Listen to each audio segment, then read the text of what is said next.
अस्सलाम वालेकुम friends, welcome back to my YouTube channel. तो आज हमारे चैनल की फर्स्ट पॉडकास्ट है जिसमें हम डिस्कस करेंगे आपके क्वेश्चन जो आपने किए थे हमें कमेंट में रोड सेफ्टी को लेकर। तो हमारे साथ इस पॉडकास्ट में होंगे मिस्टर जावेद आलम। इनसे हम रोड सेफ्टी के बारे में डिटेल से आपके क्वेश्चन को डिस्कस करेंगे। इस पॉडकास्ट के एंड पे आपको अपने तमाम क्वेश्चन का आंसर मिल जाएगा। तो आपसे रिक्वेस्ट करूंगा कि इस पॉडकास्ट को आपने एंड तक देखना है। आपने पॉडकास्ट देखने से पहले चैनल को सब्सक्राइब करना है और अपने कमेंट्स हमें इस पॉडकास्ट में लाजमी बताने हैं जो हम नेक्स्ट पॉडकास्ट में डिस्कस कर सकते हैं। तो first of all thank you mister Javed, आपने हमें टाइम दिया। जैसा कि हमने इंट्रो में बताया, आज की पॉडकास्ट हमारी है रोड सेफ्टी को लेकर। तो जावेद साहब एक वेल नोन कंपनी में, इंटरनेशनल कंपनी में as a road safety engineer काम कर रहे हैं। इनसे हम क्वेश्चन करते हैं। तो सबसे पहला हमारा क्वेश्चन है, रोड सेफ्टी होती क्या है पोजीशन। तो सबसे पहला हमारा क्वेश्चन है कि who is road safety. Assalamualaikum viewers, thank you for giving this opportunity. Actually आपकी जो क्वेश्चन है कि who is the road safety, तो बेसिकली रोड सेफ्टी जो है वो कोई आउटसाइड पार्ट्स नहीं है, वो बेसिकली HSC टीम का ही हिस्सा है। तो रोड सेफ्टी जो होता है वो एज ए सेफ्टी ऑफिसर ही होता है, बट उसकी कुछ क्वालिफिकेशन जो है वो डिफरेंस होती है। लाइक सारी क्वालिफिकेशन उसकी एज ए सेफ्टी ऑफिसर ही होगा, बट उसके साथ साथ में उसकी जैसे कि IBMS ट्रेनिंग की सर्टिफिकेशन हो गई, और उसको जो है गाड़ियों की कुछ अच्छी एक्सपीरियंस नॉलेज होना चाहिए, और उसके साथ साथ जो है उसके उसमें आती है रैग रिपोर्ट मॉनिटरिंग सिस्टम के बारे में नॉलेज होना चाहिए। तमाम चीज़ें होनी चाहिए जो कि रोड सेफ्टी बनने के लिए काफ़ी होता है। चलें, ये तो हमने बता दिया कि रोड सेफ्टी क्या पोजीशन होती है, उसके क्या काम होते हैं। तो रोड सेफ्टी के जिस तरह हमारी बाकी सेफ्टी की पोजीशन है जिसमें हमें निबोश चाहिए होता है, IOS चाहिए होता है, एक्सपीरियंस चाहिए होता है। तो रोड सेफ्टी बनने के लिए NEBOSH is mandatory. Other than NEBOSH कौन सी एग्जैक्ट ट्रेनिंग होगी जो लोगों को करनी चाहिए अगर वो रोड सेफ्टी बनना चाह रहे हैं। देखिए बेसिकली चीज़ें होती हैं जो कि सेम चीज़ होता है, जैसे सेफ्टी ऑफिसर के लिए जो जो सर्टिफिकेशन या जो क्वालिफिकेशन की रिक्वायरमेंट होती है वही रोड सेफ्टी ऑफिसर को भी रिक्वायर्ड होती है। बट कुछ चीज़ें जैसे कि मैंने पहले भी आपको बताया कि रोड सेफ्टी बनने के लिए आपको IBMS की ट्रेनिंग होनी चाहिए, जो कि IBMS आपको पता होना चाहिए, इन व्हीकल मॉनिटरिंग सिस्टम होता है, एक डिवाइस होती है। तो उसकी एक बेसिकली ट्रेनिंग होती है, उसका सर्टिफिकेशन होना चाहिए। इसके साथ साथ एक और कोर्स है जो कि थोड़ा कॉस्टली है, बट वो हर जगह पे मैंडेटरी नहीं होता है। तो इसलिए IBMS सर्टिफिकेशन होनी चाहिए आपके पास, और जैसा मैंने आपको पहले भी बताया कि व्हीकल के बारे में कुछ आपको नॉलेज होना चाहिए। तो ये चीज़ें आपको रोड सेफ्टी बनाने के लिए अनफ होती हैं। अच्छा, एक हमने चीज़ देखी थी DDC, डिफेंसिव ड्राइविंग ट्रेनिंग। तो ये सिर्फ ड्राइवर्स के लिए मैंडेटरी है या रोड सेफ्टी की अपनी ट्रेनिंग भी होनी चाहिए? नहीं, बिल्कुल सही। ये रोड सेफ्टी ऑफिसर को भी ये ट्रेनिंग होनी चाहिए बिल्कुल, क्योंकि जब उसको उस चीज़ के बारे में नॉलेज नहीं होगा तो फिर वो कैसे चेक करेगा। तो DDC बिल्कुल ज़रूरी होता है। जैसे कि हम ड्राइविंग लाइसेंस लेते हैं तो हम बाहर प्राइवेट सेक्शन में कहीं भी गाड़ी चला सकते हैं अपने पर्सनल यूज़ के लिए या कहीं आने जाने के लिए, लेकिन जब एक प्लांट के अंदर, एक कंपनी के अंदर जब हम गाड़ी चलाते हैं तो उसके लिए हमारी जो क्लाइंट होती है, जो कॉन्ट्रैक्टर मैन होते हैं, या हमारी कंपनी की भी रिक्वायरमेंट हो सकती है कि हमें DDC डिफेंस ड्राइविंग जो कोर्स होता है उसका ट्रेनिंग होना लाजमी होता है। अच्छा, डेली बेसिस से हमने बात की, तो एक रोड सेफ्टी की डेली बेस पे रिस्पॉन्सिबिलिटीज क्या होंगी, उसने क्या चीज़ चेक करनी है, कैसे अपनी डेली रूटीन उसमें लेके चलनी है।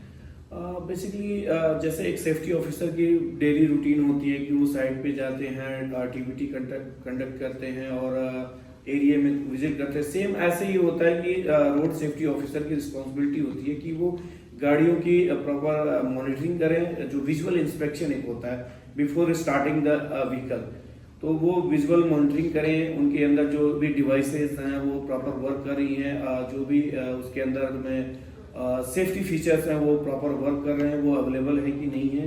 उसके साथ साथ में ड्राइवरों की भी जो रिक्वायर्ड डॉक्यूमेंट होती है वो चेक करनी चाहिए। उसके साथ साथ रोड सेफ्टी ऑफिसर जो मेक श्योर करता है कि जो भी ट्रांसपोर्टेशन हो रही है, जो पैसेंजर को हम जो एम्प्लॉय को हम camp to side to camp ले जा रहे हैं, वो सेफली अपने लोकेशन पे पहुंचे और सेफली जो है रिटर्न भी अपने लोकेशन से, वर्क लोकेशन से होम सेफली आए। तो मेन चीज़ है कि हमारी जो ट्रांसपोर्टेशन सिस्टम है वो सेफ तरीके से जाए, क्योंकि आजकल रोड एक्सीडेंट बहुत सारे होते रहते हैं। तो इस चीज़ को कंट्रोल करने के लिए, रोड एक्सीडेंट को कंट्रोल करने के लिए हमारी एम्प्लॉय को कोई ज़्यादा हर्ट ना हो, इस चीज़ को रोकने के लिए हम रोड सेफ्टी के ऊपर ज़्यादा फोकस करते हैं। परफेक्ट हो गया। अच्छा, एक चीज आप यूज कर रहे थे इसमें IBMS, जी। तो ये IBMS क्या चीज है? IBMS बेसिकली एक डिवाइस होती है जिसको बोलते हैं इन व्हीकल मॉनिटरिंग सिस्टम। ये एक डिवाइस होती है जो कि गाड़ी के अंदर इंस्टॉल किया जाता है। आप अपने प्राइवेट गाड़ियों में भी यूज़ कर सकते हैं, बट मोस्टली जो ऑयल एंड गैस फील्ड होते हैं इसमें क्लाइंट की रिक्वायरमेंट होती है कि एवरी व्हीकल के अंदर जो है गाड़ियों के अंदर ये IBMS डिवाइस होनी चाहिए। अच्छा, IBMS से आप लोग जैसे कह रहे हैं कि वायलेशन या मॉनिटरिंग हो सकती है, तो IBMS कौन कौन सी वायलेशन कवर करेगा? और मॉनिटरिंग लाइव होती है या रिकॉर्ड होता है इसका? बिल्कुल, एक्चुअली ये डिवाइस जो होती है ये हर तरह की वायलेशन जो कि गाड़ी के अंदर होती है तो वो ड्राइवर की एक्टिविटी पे भी मॉनिटरिंग करती है कि ड्राइवर जो है बेसिकली वो किस तरह से ड्राइविंग कर रहा है, मतलब कि उसने सीट बेल्ट लगाई है कि नहीं, अगर वो गाड़ी चला रहा है तो हार्श एक्सीलरेशन, कोई ज़्यादा एक्सीलरेशन तो नहीं कर रहा है, रैकलेस तो नहीं कर रहा। रैकलेस मतलब होती है जो स्टीयरिंग को झटके से हम कट करते हैं, तो ये तमाम चीज़ें जो है उस डिवाइस में मॉनिटर होती है। इवन कि जब हम जिस रोड पे चल रहे हैं गवर्नमेंट की तरफ से एक साइनेज बोर्ड लगा होता है जिस पे लिखा होता है कि हाँ 80 kilometre per hour, 100 kilometre per hour, तो बेसिकली जब उस स्पीड को हम क्रॉस करते हैं तो वो ओवर स्पीड वायलेशन आता है, तो इस चीज़ को मॉनिटर करता है। उसके बाद से जब हार्श ब्रेकिंग होता है, जैसे कि हम गाड़ी चलाते चलाते सडनली कहीं झटके से ब्रेक मारते हैं, तो वो चीज़ भी उसमें मॉनिटर होता है और वो चीज़ भी एक वायलेशन में आती है। तो ओवर स्पीडिंग वायलेशन आता है, हार्श ब्रेकिंग आता है, रैकलेस आता है, सीट बेल्ट वायलेशन आता है। इसके साथ साथ भी बहुत सारी उसमें फीचर्स हैं जो उसमें रिकॉर्ड होती है और तमाम चीज़ें एक रिपोर्ट के थ्रू हम उस डिवाइस से तमाम चीज़ें जो हम रिपोर्ट निकाल सकते हैं। अच्छा, रिपोर्ट के बारे में क्वेश्चन था कि रैग रिपोर्ट, तो रैग रिपोर्ट IBMS से लिंक्ड है और ये रैग रिपोर्ट होती क्या है? बेसिकली रैग रिपोर्ट को बोलते हैं जैसे रेड, एम्बर और ग्रीन, तो ये 3 कैटेगरी में डिवाइड किया हुआ है इस वायलेशन को, जिसमें कि अगर हम ओवर स्पीड करते हैं या फिर हार्श ब्रेकिंग वगैरह करते हैं तो ये हमारी रेड में आता है। और जो उससे नीचे की कैटेगरियां हैं जैसे एक फटीग रेस्ट भी आता है, अगर ये सारी वायलेशन आती है तो ये आपका येलो में आता है, एम्बर में आता है। तो ये तमाम चीज़ों को मॉनिटर करते हैं और जो रिपोर्ट हम जनरेट करते हैं उस डिवाइस से, उस वेबसाइट से, उसको हम बोलते हैं रैग रिपोर्ट। तो स्टूडेंट, मैं उम्मीद करता हूँ कि आपके जो क्वेश्चन थे IBMS को लेके, रोड सेफ्टी को लेके, रोड सेफ्टी की रिस्पॉन्सिबिलिटी, रोड सेफ्टी कौन बनेगा, उसके लिए क्या रिक्वायरमेंट्स हैं, फिर वायलेशन कौन सी होती हैं, IBMS क्या है, रैग रिपोर्ट क्या है, ये क्वेश्चन हमने सब कवर कर लिए हैं।